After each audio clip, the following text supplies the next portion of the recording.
Welcome to Lynn Pryor Audio, where mystery and detective stories come to life. Alice's Adventures in Wonderland by Lewis Carroll, Chapter 1. Down the Rabbit Hole. Alice was beginning to get very tired of sitting by her sister on the bank and of having nothing to do. Once or twice she had peeped into the book her sister was reading, but it had no pictures or conversations in it. And what is the use of a book, thought Alice, without pictures or conversations? So she was considering in her own mind, as well as she could, for the hot day made her feel very sleepy and stupid, whether the pleasure of making a daisy chain would be worth the trouble of getting up and picking the daisies, when suddenly a white rabbit with pink eyes ran close by her.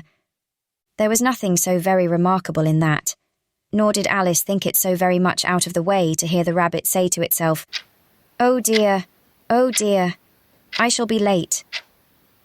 When she thought it over afterwards, it occurred to her that she ought to have wondered at this, but at the time it all seemed quite natural.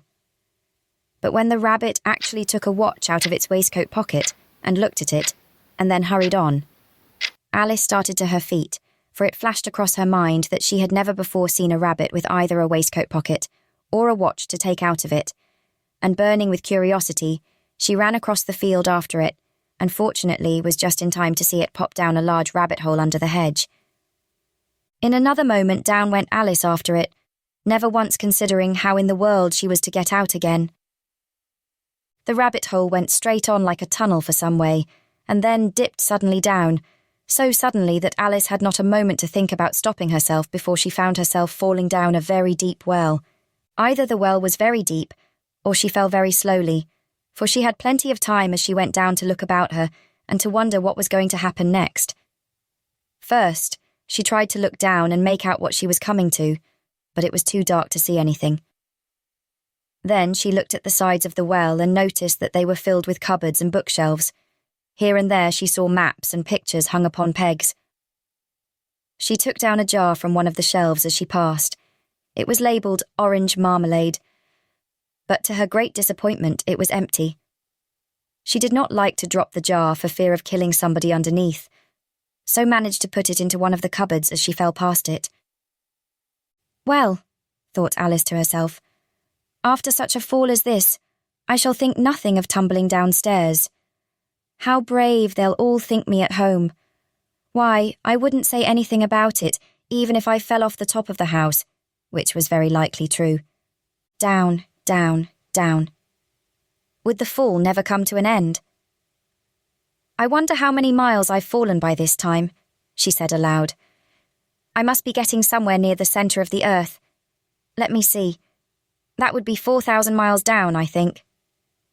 For, you see, Alice had learnt several things of this sort in her lessons in the schoolroom, and though this was not a very good opportunity for showing off her knowledge, as there was no one to listen to her, still it was good practice to say it over. Yes, that's about the right distance, but then I wonder what latitude or longitude I've got to. Alice had no idea what latitude was, or longitude either, but thought they were nice grand words to say. Presently she began again. I wonder if I shall fall right through the earth. How funny it'll seem to come out among the people that walk with their heads downward. The antipathies, I think. She was rather glad there was no one listening this time, as it didn't sound at all the right word. But I shall have to ask them what the name of the country is, you know. Please, ma'am, is this New Zealand or Australia? And she tried to curtsy as she spoke. Fancy curtsying as you're falling through the air. Do you think you could manage it? And what an ignorant little girl she'll think me for asking. No, it'll never do to ask. Perhaps I shall see it written up somewhere. Down, down, down. There was nothing else to do, so Alice soon began talking again. Dinah'll miss me very much tonight, I should think. Dinah was the cat. I hope they'll remember her saucer of milk at tea time. Dinah, my dear, I wish you were down here with me.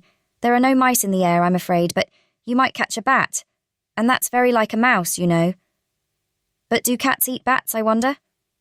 And here Alice began to get rather sleepy, and went on saying to herself in a dreamy sort of way, Do cats eat bats? Do cats eat bats? And sometimes, do bats eat cats? For you see, as she couldn't answer either question, it didn't much matter which way she put it. She felt that she was dozing off and had just begun to dream that she was walking hand in hand with Dinah and saying to her very earnestly, "Now, Dinah, tell me the truth. Did you ever eat a bat?" When suddenly, thump, thump. Down she came upon a heap of sticks and dry leaves, and the fall was over. Alice was not a bit hurt, and she jumped up onto her feet in a moment. She looked up, but it was all dark overhead. Before her was another long passage, and the White Rabbit was still in sight, hurrying down it. There was not a moment to be lost. Away went Alice like the wind, and was just in time to hear it say, as it turned a corner, "Oh, my ears and whiskers, how late it's getting." She was close behind it when she turned the corner, but the rabbit was no longer to be seen. She found herself in a long, low hall, which was lit up by a row of lamps hanging from the roof. There were doors all round the hall, but they were all locked. And when Alice had been all the way down one side and up the other, trying every door, she walked sadly down the middle, wondering how she was ever to get out again. Suddenly she came upon a little three-legged table, all made of solid glass. There was nothing on it except a tiny golden key, and Alice's first thought was that it might belong to one of the doors of the hall.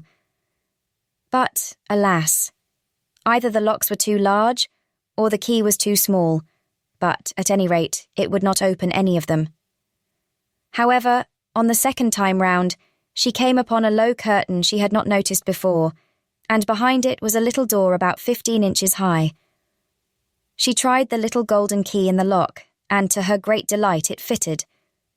Alice opened the door and found that it led into a small passage, not much larger than a rat hole. She knelt down and looked along the passage into the loveliest garden you ever saw. How she longed to get out of that dark hall and wander about among those beds of bright flowers and those cool fountains, but she could not even get her head through the doorway. And even if my head would go through, thought poor Alice, it would be of very little use without my shoulders. Oh, how I wish I could shut up like a telescope. I think I could, if I only knew how to begin. For you see, so many out-of-the-way things had happened lately that Alice had begun to think that very few things indeed were really impossible. There seemed to be no use in waiting by the little door, so she went back to the table, half hoping she might find another key on it, or at any rate a book of rules for shutting people up like telescopes. This time she found a little bottle on it, which certainly was not here before, said Alice.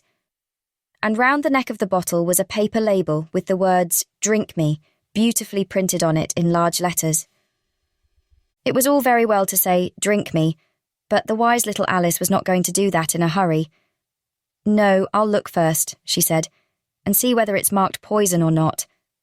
For she had read several nice little histories about children who had got burnt and eaten up by wild beasts and other unpleasant things, all because they would not remember the simple rules their friends had taught them, such as that a red-hot poker will burn you if you hold it too long, and that if you cut your finger very deeply with a knife, it usually bleeds.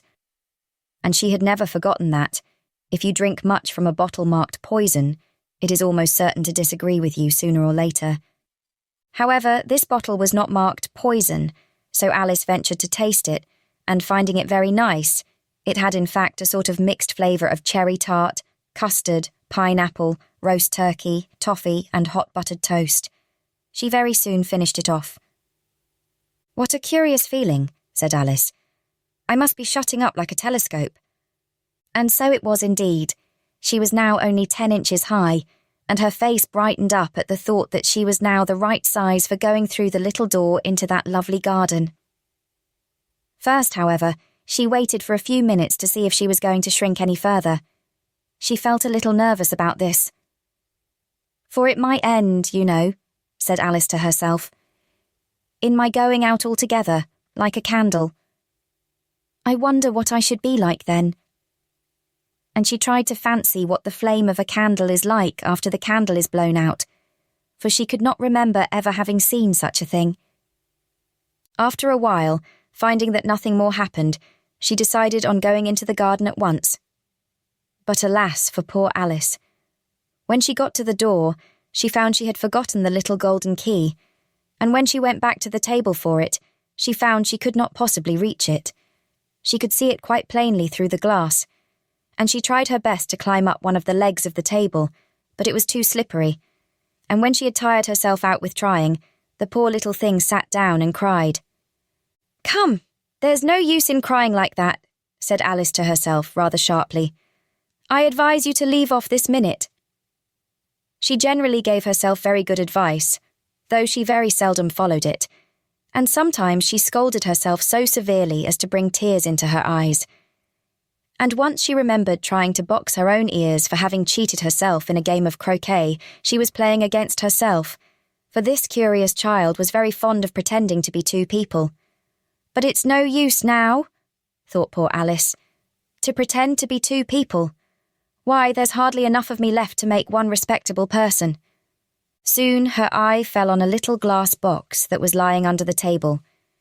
She opened it and found in it a very small cake on which the words "Eat me" were beautifully marked in currants.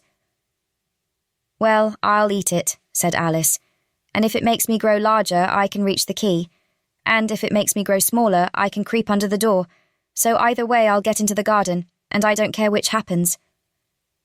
She ate a little bit and said anxiously to herself, "Which way? Which way?" holding her hand on the top of her head to feel which way it was growing, and she was quite surprised to find that she remained the same size.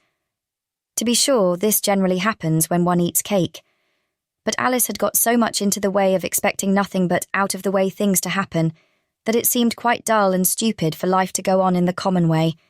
So she set to work and very soon finished off the cake. "What's up, Priority Crew? So you think the story's over? Here's a little tongue twister for you. Humphrey Hunchback had 100 hedgehogs. Did Humphrey Hunchback have 100 hedgehogs? If Humphrey Hunchback had 100 hedgehogs, where's the 100 hedgehogs Humphrey Hunchback had?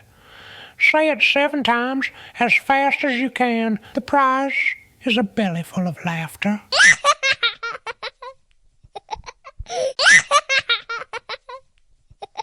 I appreciate you watching. If you found this content helpful, please like and share it with others who might enjoy it too. Your comments help me improve, so let me know what you think. And for more exciting updates, subscribe to my channel.